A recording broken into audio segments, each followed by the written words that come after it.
പിതാവിനും പുത്രനും പരിശുദ്ധാത്മാവിനും സ്തുതി, ആദിയിലെ പോലെ ഇപ്പോഴും എപ്പോഴും എന്നേക്കും ആമേൻ. മാരാനാത്ത യൂട്യൂബ് ചാനലിലൂടെ ദൈവവചനം ശ്രവിച്ചുകൊണ്ടിരിക്കുന്ന എല്ലാ പ്രിയപ്പെട്ടവർക്കും ക്രിസ്തുയേശുവിലൂടെ സ്നേഹവന്ദനം മുന്നമേ അറിയിക്കട്ടെ. ഒരിക്കൽ കൂടെ ഇന്നത്തെ ശുശ്രൂഷയിലേക്ക് കർത്താവിൻ്റെ പരിശുദ്ധാത്മാവിനാൽ എല്ലാവരെയും ഒത്തിരി സ്നേഹത്തോടെ ഒത്തിരി വിനയത്തോടെ സ്വാഗതം ചെയ്യുന്നു. വിശ്വാസത്തിൻ്റെ വിവിധ വശങ്ങളെക്കുറിച്ച്, പ്രത്യേകിച്ച് എബ്രായ ലേഖനം 11-ാം അധ്യായത്തിൽ നിന്നും ഉൽപ്പത്തി പുസ്തകത്തിൽ നിന്നൊക്കെ നമ്മൾ വായിച്ച് ധ്യാനിച്ചു പോരുകയായിരുന്നു. നമ്മൾ കഴിഞ്ഞ ദിവസം ധ്യാനിച്ചത് അബ്രാഹത്തിൻ്റെ വിശ്വാസം, ഇസഹാക്കിൻ്റെയും യാക്കോബിൻ്റെയും തലമുറകളിലൂടെ കടന്നു വന്ന് ജോസഫിൻ്റെ പൂർവ്വപിതാവായ യൗസേപ്പിൻ്റെ ആ വിശ്വാസത്തിൽ വരെ നമ്മൾ എത്തി നിൽക്കുകയായിരുന്നു. നമ്മുടെ വിശ്വാസവും ഏതു വിധമുള്ളതെന്ന് നമുക്ക് ധ്യാനിച്ച് മുന്നോട്ട് പോകാം. നമുക്കൊരു വാക്ക് പ്രാർത്ഥിച്ച് ഇന്നത്തെ ശുശ്രൂഷ ആരംഭിക്കാം.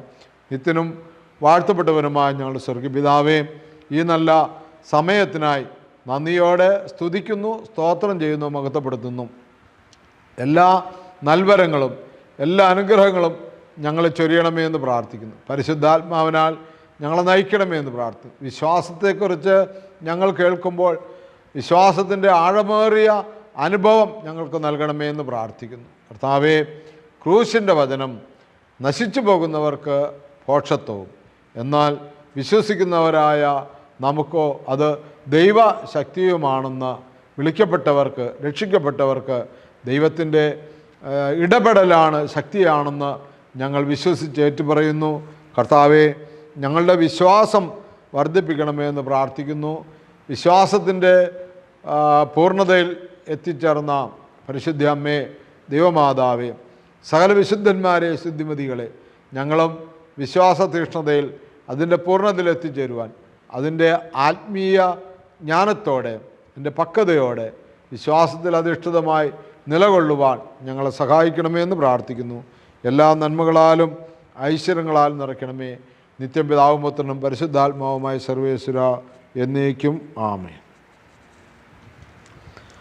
പ്രിയമുള്ളവരെ, വിശ്വാസം മൂലം മോശയെ അവൻ ജനിച്ചപ്പോൾ മാതാപിതാക്കന്മാർ 3 മാസത്തേക്ക് ഒളിച്ചു വെച്ചു. എന്തെന്നാൽ കുട്ടി സുന്ദരനാണെന്ന് അവർ കണ്ടു, രാജകൽപ്പനയെ അവർ ഭയപ്പെട്ടില്ല. ഇതാണ് എബ്രായ ലേഖനം 11-ാം അധ്യായത്തിൻ്റെ 23-ാമത്തെ വാക്യം. ഇന്ന് മോശയെക്കുറിച്ചാണ് ഇവിടെ പ്രതിപാദിക്കുന്നത്. വിശ്വാസം മൂലം മോശയെ അവൻ്റെ മാതാപിതാക്കന്മാർ 3 മാസത്തേക്ക് ഒളിച്ചു വെച്ചു. കുട്ടി സുന്ദരനാണെന്ന് അവർ കണ്ടു, രാജകൽപ്പനയെ അവർ ഭയപ്പെട്ടില്ല.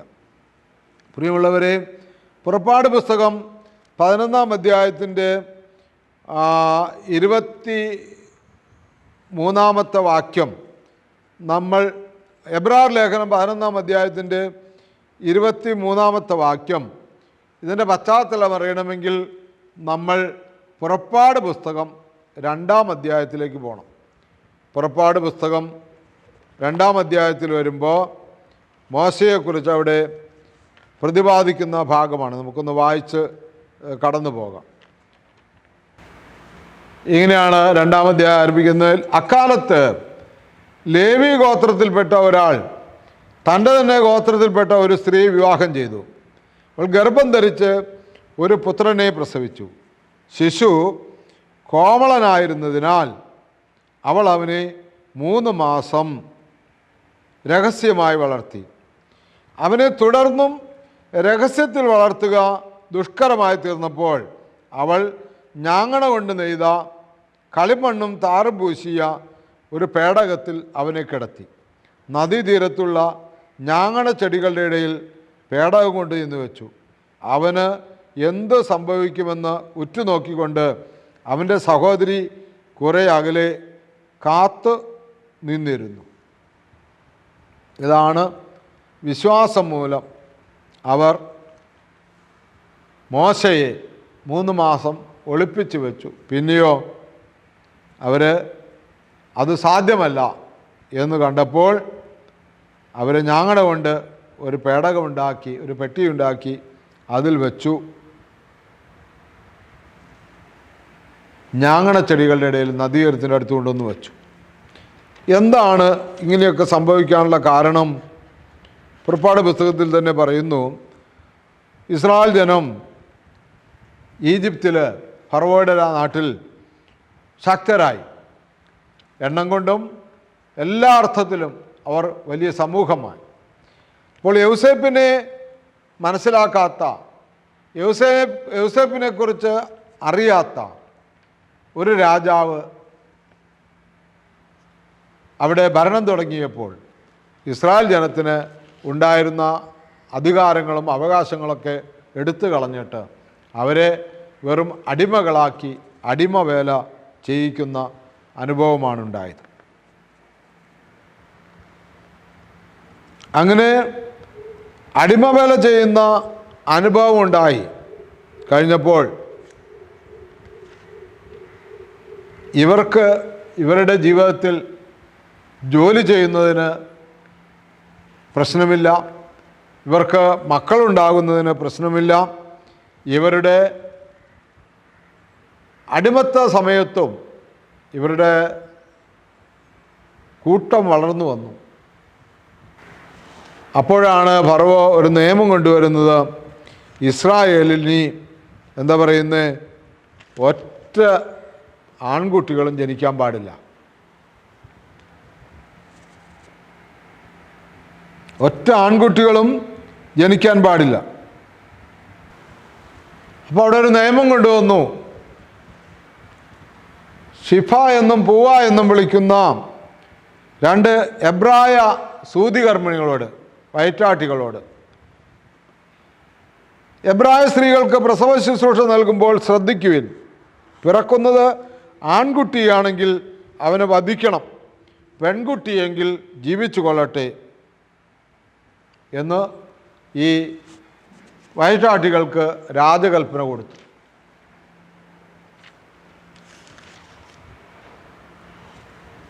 ഈ സ്ത്രീകൾ ഈ രാജകൽപ്പനയേക്കാൾ അധികമായി ദൈവത്തെ ഭയപ്പെട്ടു. അതുകൊണ്ട് ഇവർ പ്രസവം എടുക്കാൻ ചെന്ന സമയത്ത് കുട്ടി ആൺകുട്ടിയാണെന്നറിഞ്ഞാൽ കൊല്ലാതെ തന്നെ അവിടെ വിട്ടു. അപ്പോൾ രാജാവ് ഈ സൂതികർമ്മികളോട് ചോദിച്ചു, നിങ്ങൾ എന്താണ് ഇങ്ങനെ ചെയ്യുന്നത്?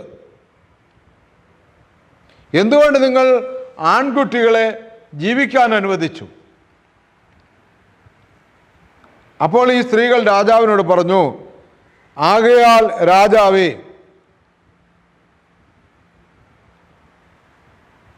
ഞങ്ങൾ ആൺകുട്ടികളെ കൊല്ലാതെ വിട്ടത് ഹെബ്രായ സ്ത്രീകൾ ഈജിപ്തുകാരികളെ പോലെയല്ല. അവർ ചുറുചുറുക്കുള്ളവരാണ്, പ്രസരിപ്പുള്ളവരാണ്. ഞങ്ങൾ ചെന്നെത്തും മുൻപേ പ്രസവിച്ചു കഴിയും. ഞങ്ങൾ ചെന്നെത്തും മുമ്പേ പ്രസവിച്ചു കഴിയും. പിന്നെ ഞങ്ങൾക്ക് അവരെ പുറത്തു വെച്ച് സാധ്യമല്ലല്ലോ.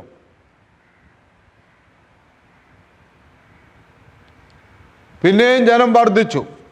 ഈ സൂതികർമ്മികളെ ദൈവം ധാരാളമായി അനുഗ്രഹിച്ചു എന്നാണ് പുറപ്പാട് പുസ്തകം 1-ാം അധ്യായം 19-ാമത്തെ വാക്യത്തിൽ പറയുന്നത്. ജനം വർദ്ധിച്ച് പ്രബലരായി. അപ്പോഴാണ് ഫറവോയുടെ 2ാമത്തെ കൽപ്പന വരുന്നത്, എബ്രായർക്ക് ജനിക്കുന്ന ആൺകുട്ടികളെയെല്ലാം നൈൽ നദിയിൽ എറിഞ്ഞ് കളയുവൻ, പെൺകുട്ടികൾ ജീവിച്ചു കൊള്ളട്ടെ. ആ സമയത്താണ് മോശയുടെ ജനനം. മോശയുടെ ജനനത്തിങ്കൽ സംഭവിച്ച പ്രിയമുള്ളവർ, ആൺകുഞ്ഞാണ്, നൈൽ നദി എറിഞ്ഞ് കൊല്ലണം. സ്വന്തം ചെയ്തില്ലെങ്കിൽ അയൽവക്കത്തുകാർ ചെയ്യണം, അല്ലെങ്കിൽ ഈജിപ്ത് ദേശക്കാർ ചെയ്യണം. അതുകൊണ്ടാണ് അവർ കുട്ടി സുന്ദരനെന്ന് കണ്ടിട്ട് ഒളിപ്പിച്ചു വെച്ചത്. കുട്ടി സുന്ദരനെന്ന് കണ്ട് ഒളിപ്പിച്ചു വെച്ചു. 3 മാസമാണ് അവർക്കത് കഴിഞ്ഞത്.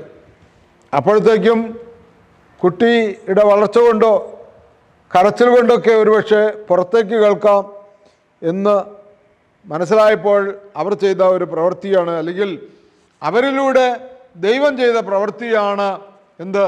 ഈ കുഞ്ഞിനെ ഒരു പെട്ടിയുണ്ടാക്കി നൈൽ നദി കൊണ്ടുവന്ന് വെക്കുക. അതാണ് പുറപ്പാട് പുസ്തകം 2-ാം അധ്യായത്തിൽ നമ്മൾ വായിച്ചത്. അപ്പോൾ ഇവരുടെ മാതാപിതാക്കന്മാരുടെ വിശ്വാസം മൂലമാണ് അതൊക്കെ സംഭവിച്ചത്. വിശ്വാസത്താൽ നമ്മൾ മുന്നോട്ട് നിൽക്കുമ്പോൾ പലപ്പോഴും രാജകൽപ്പനയുടെ മുകളിലാണ് ദൈവകൽപ്പന എന്ന് നമ്മൾ ഓർത്തിരിക്കണം. രാജകൽപ്പനയുടെ മുകളിൽ ദൈവകൽപ്പനയുണ്ട്. അത് രാജാക്കന്മാരും സേവകരും എല്ലാവരും അറിഞ്ഞിരിക്കണം. എല്ലാവർക്കും മുകളിൽ ഒരു ദൈവമുണ്ട്, ഒരു അധികാരിയുണ്ട്. അയാൾ ഈ കുതന്ത്രങ്ങളിൽ നിന്നും ഈ തന്ത്രങ്ങളിൽ നിന്നൊക്കെ രക്ഷിക്കും. അവിടെ നമുക്കറിയാൻ പ്രിയമുള്ളവരെ, ഫറവോയുടെ മകൾ കുളിക്കാൻ വന്നു തോഴിമാരത്ത്. ഇവർ വിശ്വാസം മൂലം ഇവൻ്റെ മാതാപിതാക്കന്മാർ പെട്ടിയിലാക്കി കുഞ്ഞിനെ അടുത്ത് നിർത്തി ഇവൻ്റെ പെങ്ങളെ എന്ത് സംഭവിക്കുമെന്ന് അറിയാൻ വേണ്ടി അകലെ ദൂരെ മാറ്റി നിർത്തുകയാണ്. അപ്പം ആ കുഞ്ഞിനൊക്കെ ഉണ്ടാകുന്ന ധൈര്യം, അല്ലെങ്കിൽ ഒരു കുഞ്ഞിനെയും കൂടി ഇത് എന്താണ് സംഭവിക്കുന്നത് അറിയാൻ വേണ്ടി നിർത്തുക എന്നൊക്കെ പറയുന്നത് ബുദ്ധിയുടെ തലമല്ല പ്രിയമുള്ളവരെ. ഒരു തരം നമ്മളൊക്കെ പറയില്ലേ ഇത് തീക്കളിയാണെന്നൊക്കെ. ഇതിൻ്റെ ആവശ്യമുണ്ടോ? ഇത് ഉണ്ടാക്കി വയ്ക്കുന്ന വിപത്ത് ചില്ലറയാണോ? കുലം മുഴുവനും നശിപ്പിക്കാനുള്ള ഏർപ്പാടില്ലേ എന്നൊക്കെ നമ്മളാണെങ്കിൽ ഈ കാലഘട്ടത്തിൽ സംസാരിക്കും. അവിടെ അങ്ങനെയൊന്നും ഉണ്ടായില്ല. ആ കുഞ്ഞിനെ അവൻ്റെ പെങ്ങളെ നോക്കാൻ ഏൽപ്പിച്ചു. അപ്പോഴാണ് അവിടെ ഫറവോയുടെ പുത്രി വന്ന് നദിയിൽ കുളിക്കാനിറങ്ങുന്നതും ഈ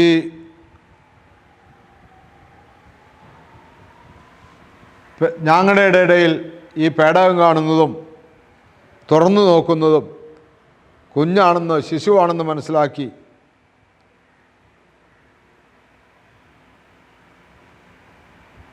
ഒരു എബ്രായ ശിശുവാണെന്ന് അവൾക്ക് തോന്നുകയും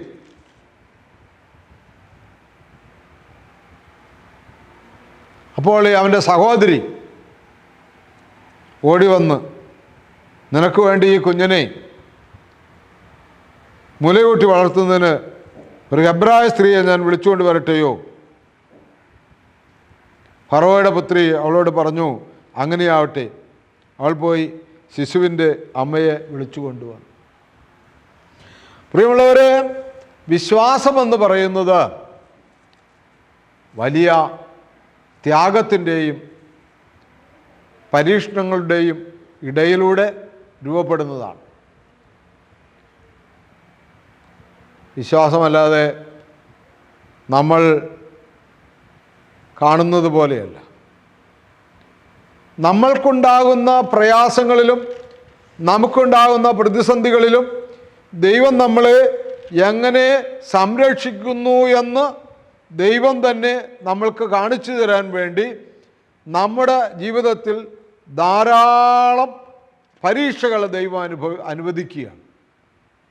എങ്ങനെയാണ് ദൈവം നമ്മളെ സംരക്ഷിക്കുന്നതെന്ന് നാം ബോധ്യപ്പെടാൻ വേണ്ടി.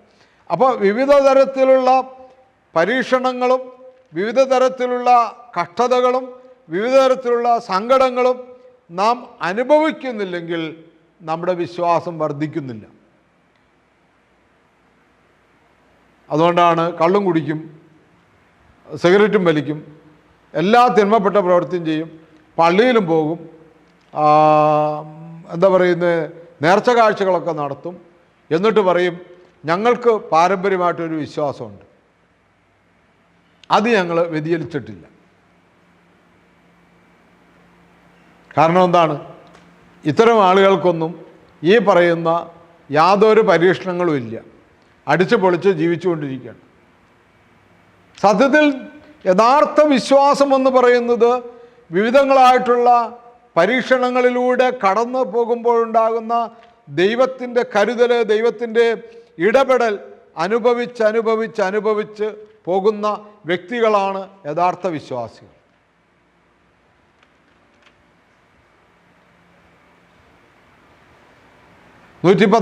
സങ്കീർത്തനം 71 വാക്യം, കഷ്ടതകൾ എനിക്ക് ഉപകാരമായി, എന്തെന്നാൽ ഞാൻ അങ്ങയുടെ ചട്ടങ്ങൾ അഭ്യസിച്ചുവല്ലോ.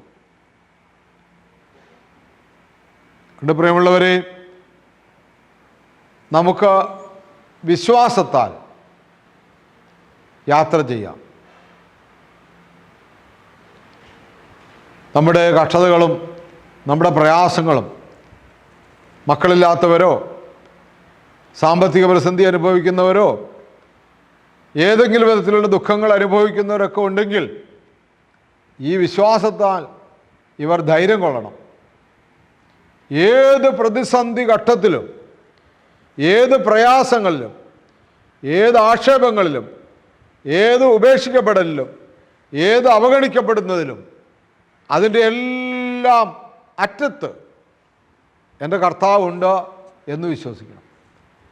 എൻ്റെ കർത്താവ് അറിയാതെ എൻ്റെ ജീവിതത്തിൽ ഇതൊന്നും വന്നിട്ടില്ല, വരുന്നുമില്ല എന്ന് വിശ്വസിക്കണം.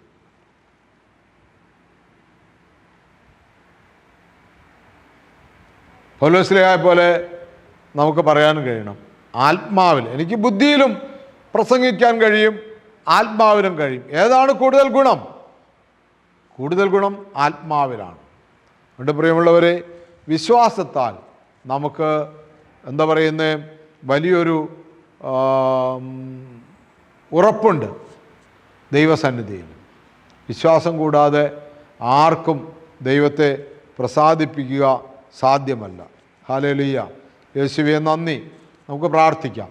നിത്യനും വാഴ്ത്തപ്പെട്ടവനുമായ ഞങ്ങളുടെ സ്വർഗീയ പിതാവേ, ഞങ്ങൾ ഈ എബ്രായ ലേഖനത്തിൽ നിന്നും ഉൽപ്പത്തി പുസ്തകത്തിൽ നിന്നും പുറപ്പാട് പുസ്തകത്തിൽ നിന്നൊക്കെ വായിച്ചു കേട്ട ഈ വിശ്വാസ വീരന്മാരായ സഹോദരന്മാരെയും സഹോദരിമാരെയും ഒക്കെ ഞങ്ങൾ ഓർക്കുകയാണ്.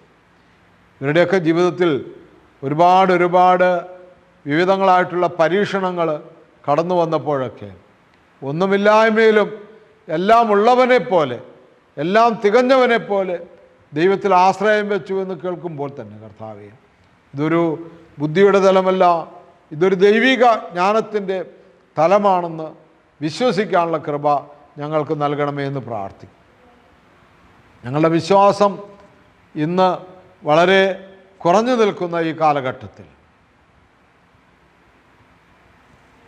ഞങ്ങളുടെ വിശ്വാസം ഞങ്ങൾക്ക് അളവില്ലാതെ വണ്ണം വർദ്ധിപ്പിക്കണമേ എന്ന് പ്രാർത്ഥിക്കും. വിശ്വസിച്ചാൽ നീ ദൈവമഹത്വം കാണുമെന്ന് അരുളിച്ചെയ്ത യേശുവേ, വിശ്വാസത്തിൻ്റെ വലിയ കൃപ നൽകണമേ എന്ന് പ്രാർത്ഥിക്കുന്നു. പൂർണ്ണമായി വിശ്വസിക്കുവാൻ, എല്ലാം അറിയുന്ന യേശുവിനെ, എല്ലാം അറിയുന്ന ദൈവത്തെ, തൻ്റെ ഏകജാതനെ നൽകാൻ തക്കവണ്ണം ലോകത്തെ അത്രമാത്രം സ്നേഹിച്ച പിതാവായ ദൈവത്തെ സ്നേഹിക്കുവാൻ, വിശ്വാസത്തിലൂടെ കടന്നു പോകുവാൻ, അബ്രഹാം ഞാൻ നിനക്ക് പരിചയമാണ്, നിന്റെ പ്രതിഫലം വലുതായിരിക്കുമെന്ന് കേട്ട ശബ്ദം അബ്രഹാമിൻ്റെ വിശ്വാസത്തിലൂടെ ഞങ്ങളും സ്വീകരിച്ച് ആ ശബ്ദം കേൾക്കുവാൻ, ഞങ്ങളുടെ വിശ്വാസം വലുതാണ്, നിന്റെ പ്രതിഫലം അതുകൊണ്ട് വലുതാണ്, ഞാൻ നിനക്ക് പരിചയമാണ്, ഞാൻ നിനക്ക് സംരക്ഷകനാണെന്ന് യേശുവേ ഒരിക്കൽ കൂടി ആ ശബ്ദം കേട്ടുകൊണ്ട് മുന്നോട്ട് പോകുക കൃപ നൽകണമേ എന്ന് പ്രാർത്ഥിക്കുന്നു. എല്ലാ നന്മകളാലും എല്ലാ ഐശ്വര്യങ്ങളാലും ഈ വചനം കേട്ടുകൊണ്ടിരിക്കുന്ന മക്കളെ അനുഗ്രഹിക്കണമേ. നൂറുകണക്കിന് ആളുകളിലേക്ക് ഈ വചന സന്ദേശം എത്തിക്കുവാൻ പരിശുദ്ധാത്മാവ് ഇടപെടണമേ എന്ന് പ്രാർത്ഥിക്കുന്നു. ഇത് കേട്ടുകൊണ്ടിരിക്കുന്ന മക്കൾക്ക് വിശ്വാസം വർദ്ധിപ്പിച്ചു കൊടുത്ത് ശുശ്രൂഷയുടെ എല്ലാ നന്മകളും എല്ലാ വഴികളും അനുഭവിച്ച് മുന്നോട്ട് പോകുവാൻ കൃപ കൊടുക്കണമേ. യേശുവിൻ്റെ പരിശുദ്ധ നാമത്തിൽ പിതാവെ സമർപ്പിച്ചുകൊണ്ട് ചോദിക്കുന്നു, കൃപയോടെ കേട്ട് ഉത്തരം തരുമാറാകണമേ. ആമേൻ. പ്രിയമുള്ളവരെ, മാരാനാത്ത ധ്യാന കേന്ദ്രത്തിൽ എല്ലാ ബുധനാഴ്ചയും ഏകദിന കൺവെൻഷൻ വൈകുന്നേരം 5 മണിയോടുകൂടി ആരംഭിക്കുന്നു. ലോകം മുഴുവനുള്ള എല്ലാവർക്കും വേണ്ടി, പ്രത്യേകിച്ച് പ്രാർത്ഥനാ സഹായം ആവശ്യപ്പെട്ടുള്ള വ്യക്തികൾക്കും കുടുംബത്തിനു വേണ്ടിയും സ്ഥാപനങ്ങൾക്ക് വേണ്ടിയൊക്കെ നന്നായി മധ്യസ്ഥ പ്രാർത്ഥന നടത്തുന്നു. ഇവിടെ സന്ധ്യാപ്രാർത്ഥന, ഒപ്പം തന്നെ ഗാനശുശ്രൂഷ, വചന ശുശ്രൂഷ, രോഗസൗഖ്യ ശുശ്രൂഷകളൊക്കെ നടത്തി 9 മണിക്ക് തീരത്തക്കവണ്ണമുള്ള എല്ലാ ബുധനാഴ്ചയും ക്രമീകരിച്ചിരിക്കുന്ന ധ്യാനത്തെ ഓർത്ത് നിങ്ങൾ പ്രാർത്ഥിക്കണം, കടന്നു വരണം. എല്ലാ മാസത്തിലും 1-ാമത്തെ ബുധനാഴ്ച വൈകിട്ട് ആരംഭിച്ച് ശനിയാഴ്ച, പിന്നെ വരുന്ന ശനിയാഴ്ച ഉച്ചഭക്ഷണത്തോടുകൂടി അവസാനിക്കത്തക്ക രീതിയിൽ ക്രമീകരിച്ചിരിക്കുന്ന താമസിച്ചുള്ള ധ്യാനത്തിനും വന്ന് പങ്കെടുത്ത് ഈ വചനങ്ങളെല്ലാം കേട്ട് നല്ല ജീവിത വിശുദ്ധിയുള്ളവരെ, നല്ല ധൈര്യമുള്ള ദൈവമക്കളായി തീരാൻ നിങ്ങൾ ഉത്സാഹിക്കണമെന്ന് ഓർപ്പിച്ചുകൊണ്ട് നിർത്തുന്നു. ദൈവത്തിൻ്റെ അതിപരിശുദ്ധ നാമം മാത്രം മഹത്വപ്പെടുമാറാകട്ടെ.